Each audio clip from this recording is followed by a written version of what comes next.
So I think if you would have asked me, a few years ago if I loved myself, of course I would have said yes. And I think that I did, but I think it was a toxic love that, I think you can love yourself in a toxic way. And then you become almost like a predator, right? Like you out here lurking and seeking something to fill this void. Saying yes to pleasure, but pleasure in all forms. Yes.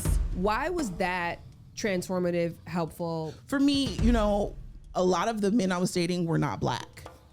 And for a really long time, it was important for me to have a Black partner. How many people did you have in rotation at your highest point? A lot. At one point, maybe like 8 or 9. And I'm going to ask what? Oh, shoot, do I want to put this out there? Let me think. Oh boy, do I want to say this? If right now in your life, you are sick and tired of being realistic and small, practical, humble, then Nina Parker's story is going to be right on time for you. And we are going to get into it, all of it, right after this. Lovers and friends. I'ma take you on a trip, baby, I don't pretend. I said, lovers and friends. I'ma hold you down to the end. I said, hi there, lovers and friends. Welcome to the podcast named the same damn thing I just said, Lovers and Friends, where we talk about sex, love, relationships, attachments, intimacy.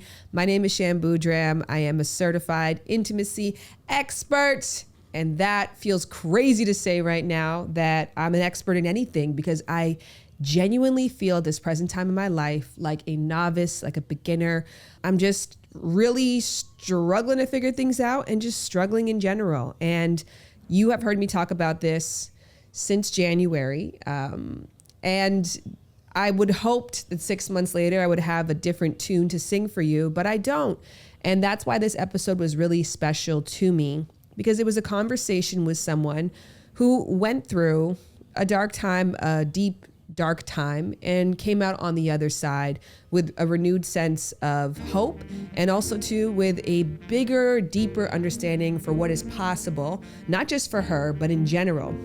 And it was the kind of story that I needed to hear today, because I realized something about myself I went through a period of time just like what I'm going through right now, exactly 10 years ago, which I only came to that aha 5 seconds ago, that when I was 27 years old, I stopped dreaming because it came to be something that made me sad. It came to be something that made me feel hopeless, because all of the things that I wanted seemed so out of reach, so impossible for me. So I just stopped doing it altogether.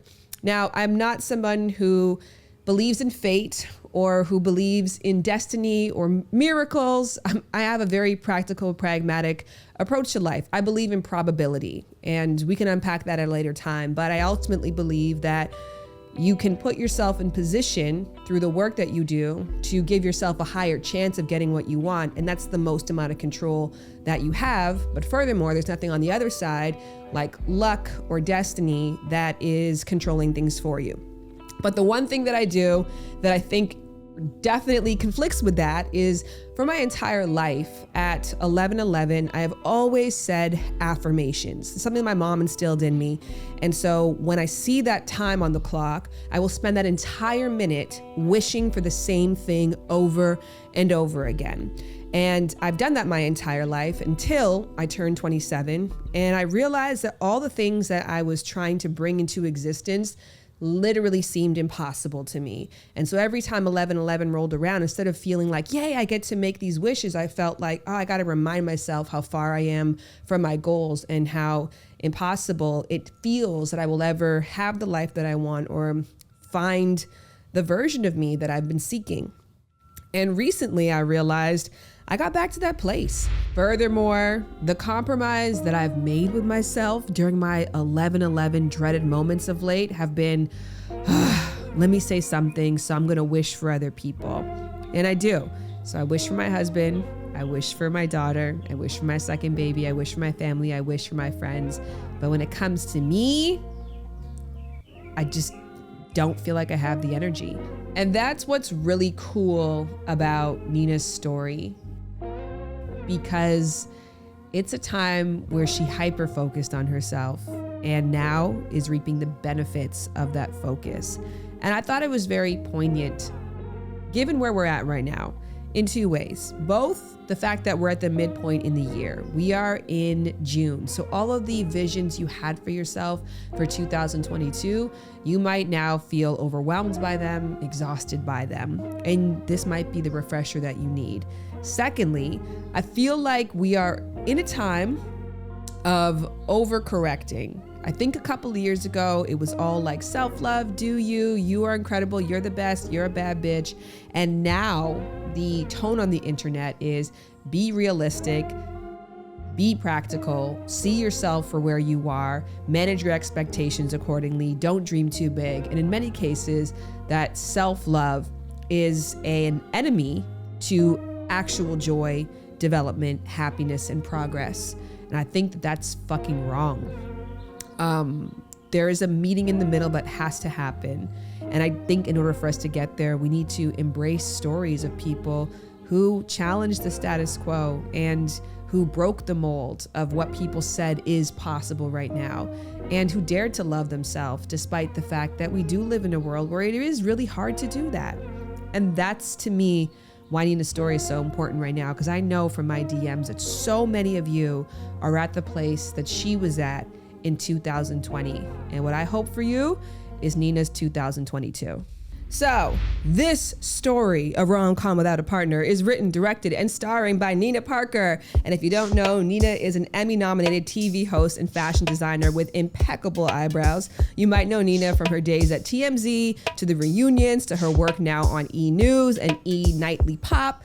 But what you might not know is Nina is a history maker. The Nina Parker collection is available now at Macy's, and this collection marks the first time in the company's 163-year history that they have partnered ever with a plus-size Black woman to produce a line of clothing in-house. I love, and I can't say it enough, how much I needed to hear Nina's story, because it's filled with so many moments just like this. I've always just had this like feeling of like, this is going to be mine. And, some things come sooner than later, but the feeling never breaks. But, I just want people to know that you don't have to accept less. And specifically to women who feel like I'm at this specific age, of a certain age, you don't have to settle. You don't have to accept less. So let's get into A Rom-Com Without a Partner, starring Nina Parker.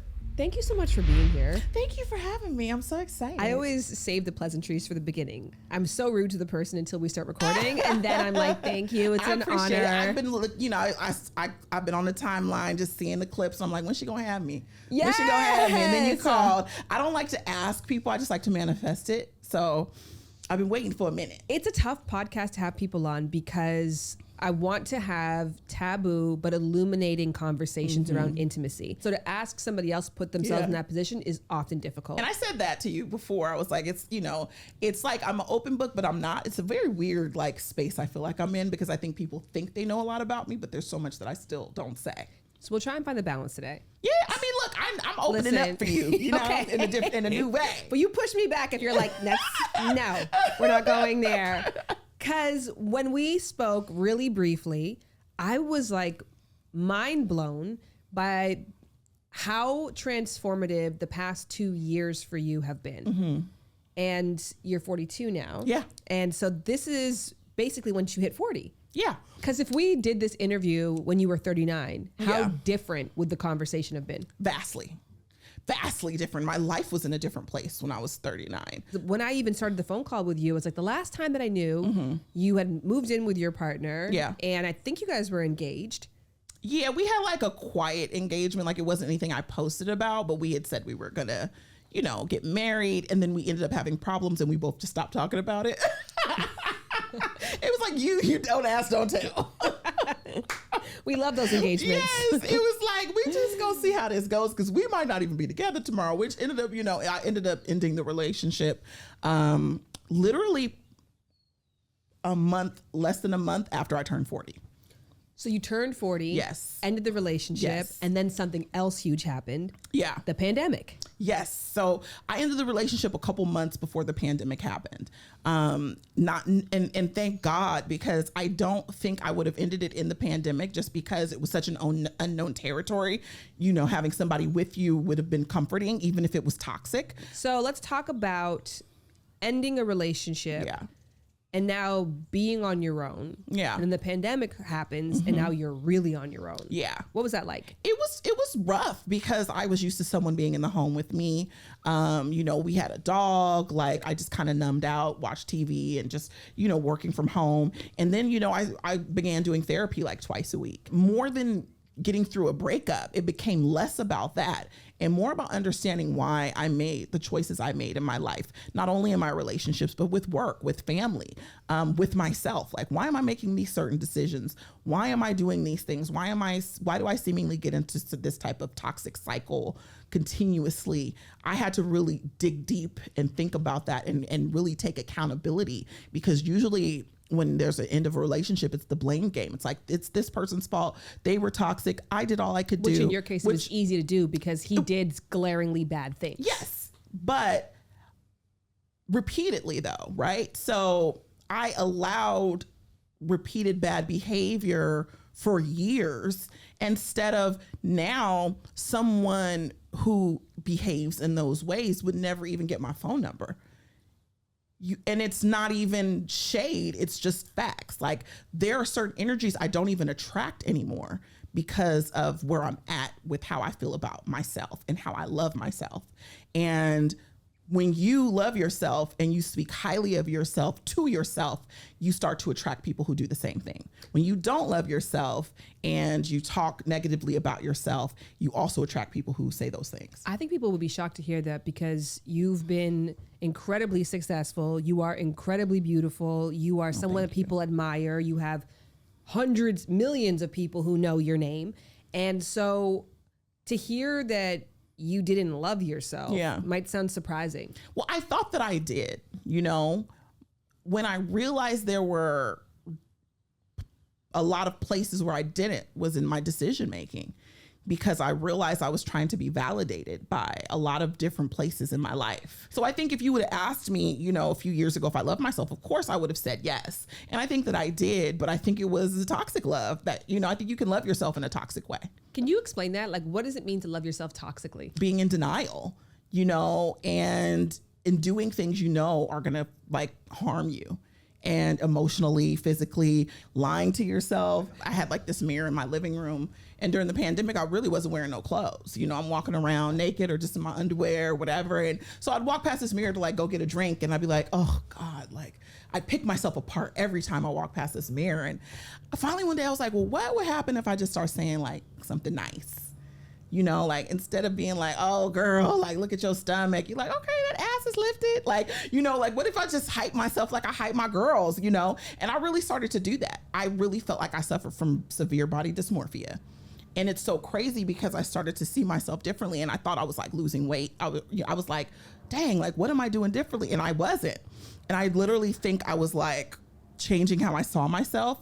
And, you know, there's like that fake it till you make it. And I kind of did that a little bit. Like, let me just fake positivity today. Let me just, you know, let me just believe this. Let me go sit by the pool and just feel something else. And it started to actually work. It really worked. And then I was like, a little bit of fake positivity for me became like, let me read this book then. And then it became deeper work. Do you think that it was all mindset that had to change, or did you have to change a lot of behaviors, practices, relationships? Yeah, both. It was first the mindset that had to start, and then I had to put in the work, because I think a lot of us get, you know, geared up to change. Like you'll read something and be like, yeah, I read the 4 agreements, I'm ready for the world. And then it comes to apply it. And that's really the test, right? So yes, it's like, do I have the willpower? And sometimes I didn't, but it really I started to like pick my boundaries better. If somebody wanted to hang out, I'd have to say, Nina, do you want to do this? Do you really want to hang out with this person? Do you really want to take on this project? I had to be that elementary with myself at first.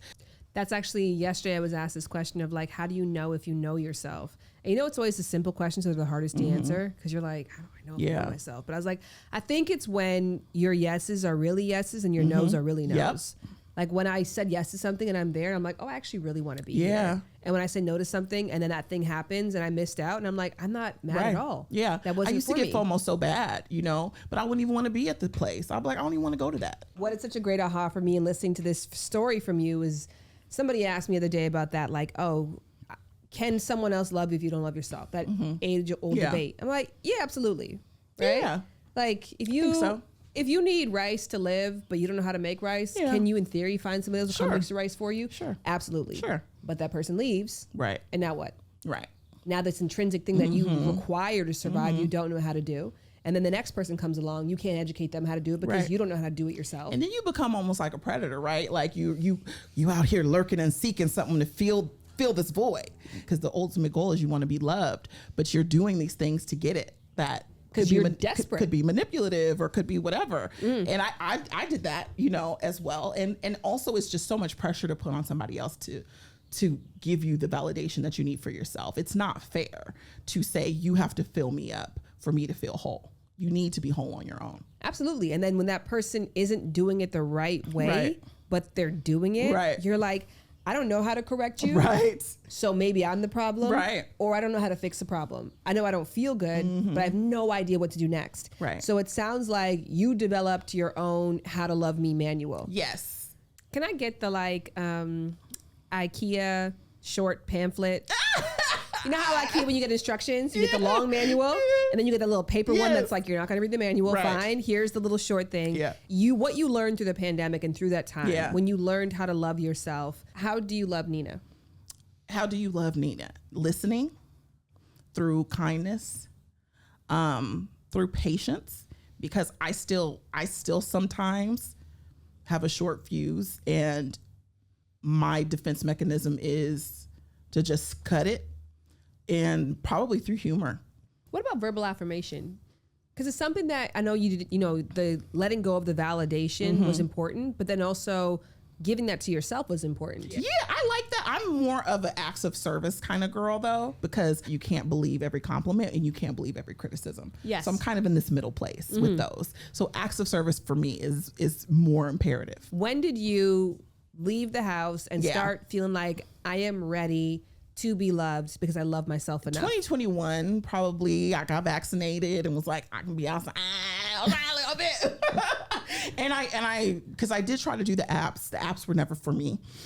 And so I didn't really meet people that way and didn't even trust to meet people that way. So I really was meeting people organically, like just being out, or a friend would have a little something and it was so crazy because before I felt like I would never meet anybody and I was in a different mentality. But then now it was like, every time I went out the house, I felt like I was meeting somebody. It was to the point where my best friend was like, where are you meeting these people? And I'll be like, girl, it was so random. I was just parking my car. And I just parked next to this man and met him. So it was really, but I also told myself I'm open to any possibility. And I think that every day before I go out, like I'm open to any possibility. Wherever this day takes me, I'm open to it. How many people did you have in rotation at your highest point? A lot. Not sleeping with all of them. At one point, maybe like 8 or 9. Amazing. But just and not sleeping with everybody, not going out with everybody, but speaking to listen, we're not here to judge. It's an open space. But it was a point where it was almost overwhelming. And these were people who I decided that I wanted to continuously communicate, not including just meeting someone out, at an event and exchanging phone numbers and just deciding. I can decide really quickly if this is somebody I even want to continue to talk to. Were they compartmentalized relationships? Like one person was for X, one person was for dinner, one person was to come to the club with? It's cool because I feel like I'm meeting these really interesting humans and not all of it has to be one thing. And exactly. I think that's important too, because I think my mindset changed when I turned 30, really, that I was like, not everybody that I meet has to be the one. Right. You can be the one person I go hiking with, maybe on Tuesday. Yes. But I can find enjoyment in people for different reasons. And instead of being completely goal oriented, I need to get married, it's I want to enjoy myself and I want for that to continue. And then I'll assess relationships when I stop enjoying them. I'll try to troubleshoot once or twice. And if we can't figure it out, it's all good. And I've been able to really walk away from things that aren't for me pretty easily. I would say more than I've ever been in my whole entire life. And that includes friendships. That's like not just relationships, but when you're weeding out like who you want to be your partner, which ultimately my goal is to have a partner, you know, to have that person that I decide to spend my life with. Cause I do have cool things that happen, and, you know, I travel and I have a great, you know, I have a great life that I do want to share with someone with, but I'm not in a rush for that. Like I'm not in the past. I'll be like, I got to find him. I got to da. And that's desperation is no longer there. Like I'm just here for this experience called life. And I really do believe when the right person comes will be the time that they were supposed to come. Because you've been a relationship person all before. I think you were in a long-term relationship previous to the last one. Like I had a college boyfriend for many, many years. Yes. Yeah. So this was your first, we talked about this, your first quote unquote hoe phase. Happened at 40. Yeah. I like hoe moments. Right. Well, you know what we I mean? had hoe moments. We're not assigning hoe to sex. Absolutely. We're really saying, popping in to let you know that we're halfway through Nina's story. And let me tell you, the best is yet to come. I'm not ashamed of those things. This wasn't my journey 10 years ago or 5 years ago. I've evolved and found things that I like and enjoy. And if I find somebody that I want to do that with, then that's what I'm going to do. And in the end of this episode, I also share this with you about my current story. That's something that I still haven't been able to resolve yet. And I feel afraid because as I get closer to having the second kid, I'm afraid like she'll lose more of her mom. So let's bring this episode home right after this. You were just open to meeting anybody. Absolutely. And not saying no, saying yes to pleasure, but pleasure in all forms. Yes. Why was that transformative, helpful? For me, you know, a lot of the men I was dating were not Black. And for a really long time, it was important for me to have a Black partner. And so most of these men were not Black. And that wasn't by design. That was who was approaching me. There were, for the most part, for the last probably like year, most of the men who approached me have not been Black men. And that's been okay. That's okay with me because I'm not trying to close this pool up, especially in Los Angeles. It's, you know, I'm like open this up to everybody, you know what I mean? I'm equal opportunity lover. So, you know, that's just not a requirement for me anymore. And I've been able to have amazing conversations and experiences with men who are not Black, and it's not a requirement. I'm not against it either. I want to ask two questions. I want to ask, why did that switch happen? And then I want to ask a question about what happened after that switch happened. Yeah, I think initially the switch was I'm tired. I've only dealt with Black men. I'm tired. And I'm opening this up. And after that, healing took place, and I was no longer in a place where I was like mad at Black men, because I'll be honest, I was, after my first breakup, I was like, you know what? And I was seeing other girlfriends go through things, and I was like, I'm done. And then I got out of that place. And then I was just like, I'm open to everything. I would imagine too that once you actually get really clear about what you need to feel loved, you realize that some of the things that you thought were important to you, you're like, oh, that actually... I think there's a mental thing and there's a stigma that nobody will understand you the same way. But I have to say, like, I had, you know, interesting encounters and relationships with men. The guy that I fell in love with was a white man. And I was like, oh, like, I didn't know I could have these types of feelings for someone who wasn't Black. So that's really what opened me up, I think, is like I had that experience and was like, oh, I can have these real feelings and emotions and feel understood by someone who is not a Black man. And then I know so many Black women who are like, I would date outside, but they don't approach me. They don't talk to me. And I'm like, I wonder if it's an inside out choice or an outside in choice. I really do think it's an inside out choice, because I've had girlfriends who say, well, I'm open, but there's so many asterisks involved. And that's not really being open. Being open is being open, no asterisks. Like, this is what I'm open to experiencing. Now, you can have an asterisk on how you want to be treated and but if you have these, I always feel like if you have this, like, this is my type, this is what I want, I always feel like that limits you. And there are so many people that I connected with who were not technically a type that I dated before that were so dope. And I just decided I'm not putting these restrictions. I'm 5'8". I wasn't putting height restrictions, weight restrictions. I was just like, I'm open, because I don't want those restrictions on me, because I feel like I'm dope and I don't want somebody to be like, well, I don't want to date her because she's 5'8". You know, so I was like, I got to take this off of other people. I tweeted something about this like years ago when I was in my whole phase, where I said, I'm learning so much about Eros love, not being in love. And Eros love is the romantic love. In general, I just feel like connecting with all these various people, learning about myself, learning what I actually liked, learning what excited me. Yeah. In as much as we learn and grow a lot in relationships with one person, when you just open yourself up to all different energies and you don't have expectation, I feel like there's a lot of surprising lessons in that it's too. It's so true. And just learning about yourself and what you're capable of doing. And did you find yourself doing weird shit? Like, why am I throwing axes? A little bit, or doing things where I always said like, I'd only do this with a boyfriend. And you know I'm going to ask like what? Oh, shoot, do I want to put this out there? Let me think.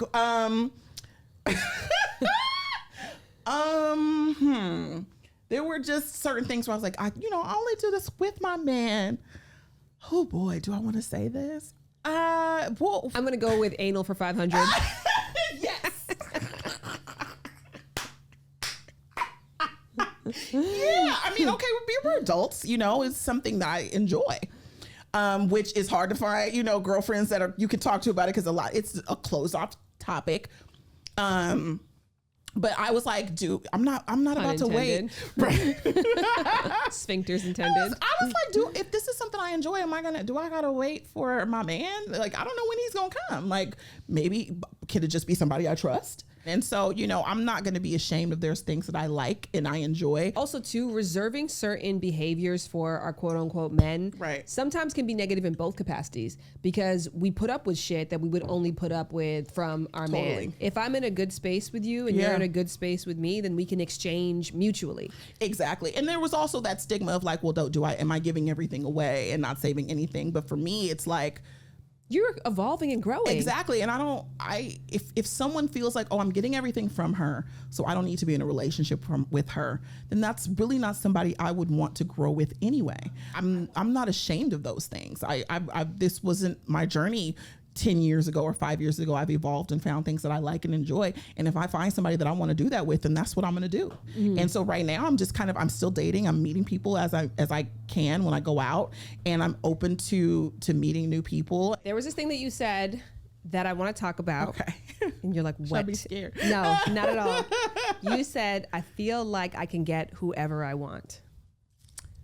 Yeah, I mean that in the sense of like I don't feel like I can see, Drake and be like, Drake is going to be mine. Why not? But maybe what I mean by that is, if I meet with someone that I feel like I've never had a connection that was one-sided.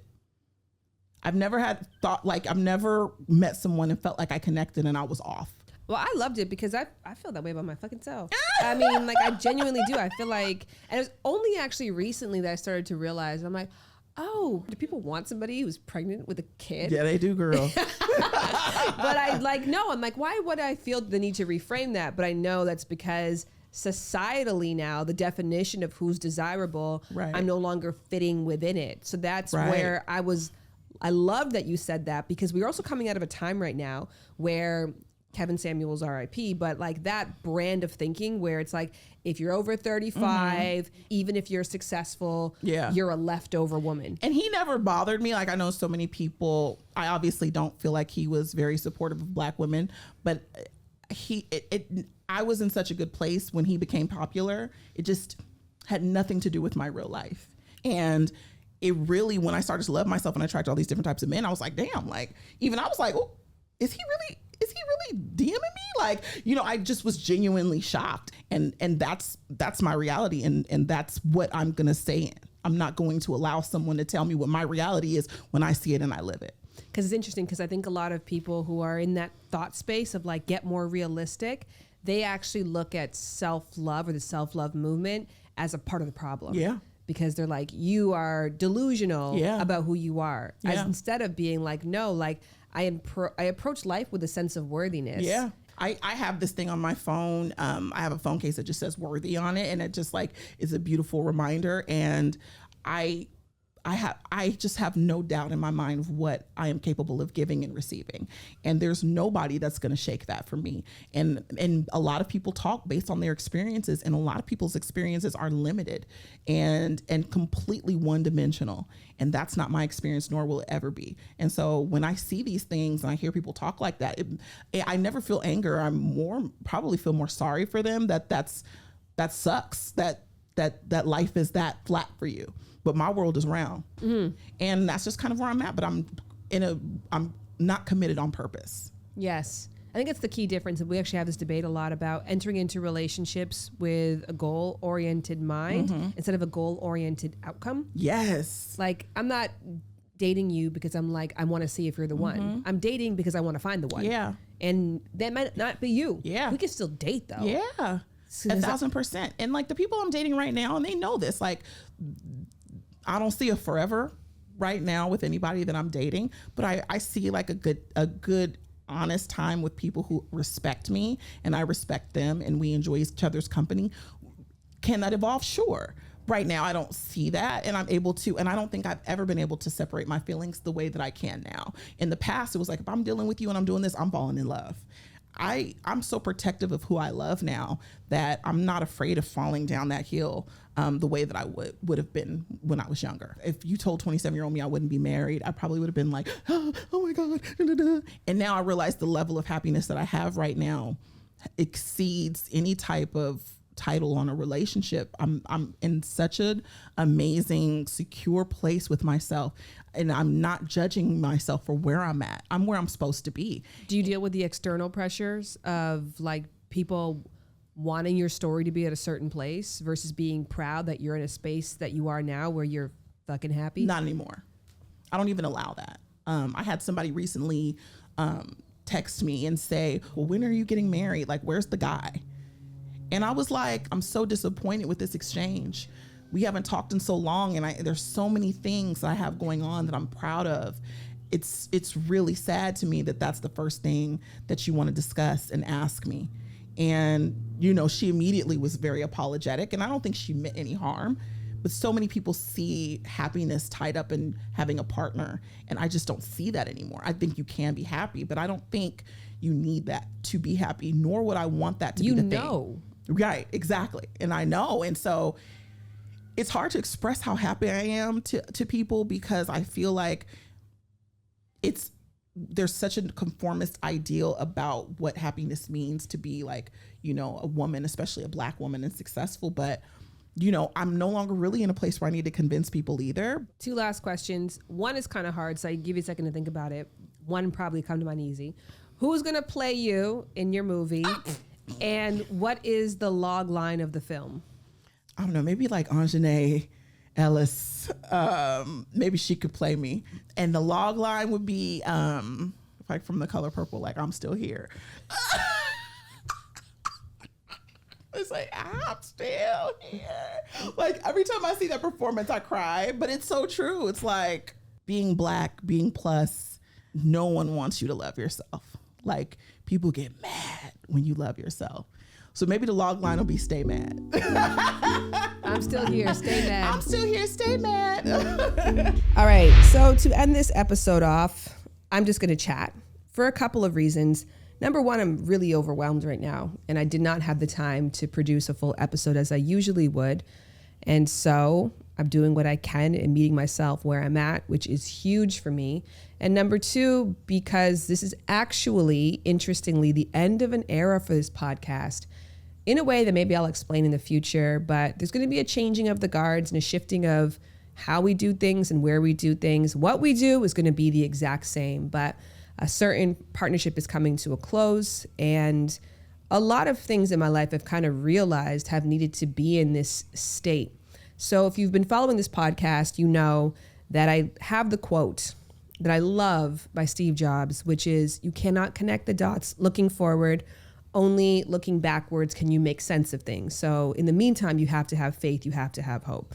And I realized months ago that I was making the mistake that I made years ago, in that I kept making drastic changes in my life or doing big things and then expecting for it all to equal out to peace, to balance, to equilibrium, to some form of feeling like my feet are on the ground, because I always feel like I'm running. I feel like I'm trying to play catch up. I'm behind with work. I'm behind with being a mom. I'm behind with being attentive to this pregnancy. I'm definitely behind in terms of planning for this second baby. I'm behind in terms of being a good partner. I'm behind in terms of being good to myself. I'm behind in terms of being a good student. I'm just behind. And that's kind of the byproduct of where I'm at right now, wherein I'm doing a lot. And that means I can't do everything that well. But I'm also not ready to let go of any of the things that I'm doing. And in that stubbornness, I have to come to one of two conclusions. Either I'm just going to accept the fact that right now, maybe for the next 2 years, my rom-com is not going to round out to a happily ever after. We're not going to see what's on the other side of all this work until I'm finished grad school, until I've had the second baby, until both babies are out of diapers, until we have adjusted to a new hire and we have a system here where I'm not needed so much to do so much. But the thing is, I'm not there yet. And what I have a choice to do right now is get rid of some things and then try to pick it up later, or keep performing at mediocrity in many areas of my life in order for in a couple of years me to look back and be like, wow, that was shitty, but I'm glad that you did that for yourself. And that's my big aha right now, that I have to be okay with where things are at and find a new normal and a new level of joy, given the fact that I am taking on a lot and I don't plan on losing those things. So I might have to trade off some joy in the process. Is that depressing? But I know in a couple of years' time, I'll be so, so grateful. And I actually remember that. You know, I remember saying that a while ago about myself in terms of when I put my first book out. So I started as a sex educator when I was 19 years old. And during that time, I failed a year of college. I disappointed my parents greatly, got in a lot of arguments with them, got kicked out of the house, was struggling financially. But that was because I was starting my career as a sex educator. And I knew, something inside of me knew that I had to keep going. And I often talked in interviews about how inspired I was by that version of myself who pushed through the shit, even though everything was pushing you in the opposite direction. But I just knew that the only way to the other side was through. And I remember saying, like, I don't think I've ever gotten to that level again yet, because everything since that point, to some degree, especially once I turned 28 years old, everything since then has kind of made sense, right? Like, people are like, yo, you do so much. But I'm like, it's easy to do so much because I love what I do and it flows and it works. Now people say, oh, you do so much. I'm like, fuck, I know. And it's shitty and hard. And I'm really proud of myself, even though it's not the inspiring, everything will turn out great story right now. I'm proud of myself for putting myself through the shit, knowing that in 2 years from now or in a year and a half from now, I'm going to be so grateful to this version of myself who sacrificed a lot. That's my rom-com right now. And look, it's definitely not even close to being all doom and gloom. The most important things in my life, to me right now, and especially in this time, what I've realized, the relationship I have with my husband and the relationship I have with my kid, those two things are incredible. I genuinely feel, as a result of the episode that I did with Jasmine, that was called I Kind of Hate My Partner Right Now, I feel like as a result of that conversation, Jared and I have gotten to such an incredible place of knowing, of understanding, of perseverance together as a team. And it has been beautiful to be loved by that man and to love that man, especially of late, but in general. And that is such a huge win. I also love spending time with my daughter as she gets older. And that's making me crack up a little bit because I just wish I had, if there's one area that I'm like, you know, I can sacrifice not being as on the ball at work. I can sacrifice being kind of mediocre at school because we have such great communication between Jared and I. There can be some sacrifices in terms of our intimate life that we both are just like on the same page of, and we both have the same goal and vision. Even with friends or with everything else in life, that mediocrity or not being able to devote myself 100% doesn't come with guilt. But when it comes to Ryu, that's something that I still haven't been able to resolve yet. And I feel afraid because as I get closer to having the second kid, which I definitely have to do an episode about this, I'm afraid, like, she'll lose more of her mom. And we love hanging out with each other. We love spending time with each other. We're really in our groove. We laugh a lot, right? You and I laugh a lot. We play a lot.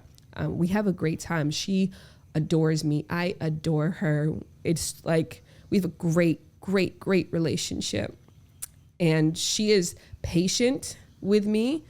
And I love the fact that even if I don't see her all day, when I do see her, she embraces me, arms open. And I have a lot to work through in terms of managing how I'm going to make space to love and to care for and to give to a second child when space is the last thing that I have in my life right now. So that is where we're at. That's what I really wanted to share. This is the part where I wish we were in deeper communication on podcasts, where I could read the comments to see where you're at in your rom-com story and what you would call this season of your life. What is the log line of your film? Who's going to star in your film? What's the story arc right now? So the only place that we can do that is through the rate and review section, either on Apple or Spotify. And I actually really hope that you do that. Treat it as the comment section. Tell me about where you're at in your movie right now. And next week, I would joyfully love to read some of those out and also joyfully tell you about some of the changes you can expect on this podcast as we transition, not transform, into something different. So we'll talk next week. Bye. Lovers and friends. I'ma take you on a trip, baby. I don't pretend. I said, lovers and friends. I'ma hold you down to the end. Lovers and Friends is executive produced by Shared Entertainment's Shan Boudram. It is produced by Boudram and Krizia Cruz with production support from 2S Entertainment's Adam Krasner, Isabel Gallant, and Brianna Barone. The Lovers and Friends theme song is produced by Sean Ross and performed by Jared Brady, who also does the scoring and engineering on our episodes. Lovers and Friends is powered by Audio Boom and made possible by our incredible sponsors who you can show love to by reading our show notes.